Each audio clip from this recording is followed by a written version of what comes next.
The union put on the record that you made comments of complaints against the person that's before us today, and that you weren't able to bring anything in writing. Is that correct?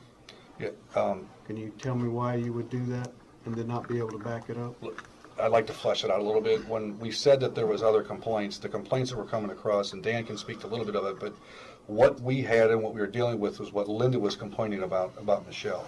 They even, at one time, wanted to take the computers out of small, these two girls, because they didn't want me looking at it, because my numbers were above everybody else's envelopes. This is all about envelopes. She was so upset by it at one time that I actually yelled at her, and I felt bad about it, and I wrote her a card to apologize.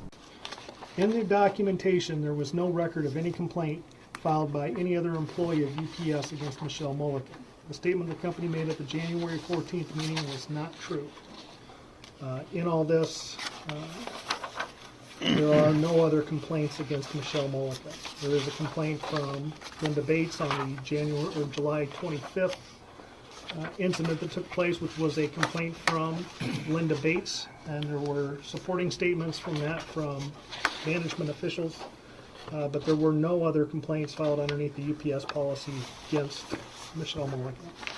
Did Michelle threaten anybody this day? Yes. Dan? Not to my knowledge, she did not threaten anybody. That's the question. That seems to be the thing to do, is to allege violence when all else has failed there. Point of order, Mr. Chairman, just to make sure she sticks to rebuttal in my case, please. I'm going to stick to rebuttal of what the company said in the case.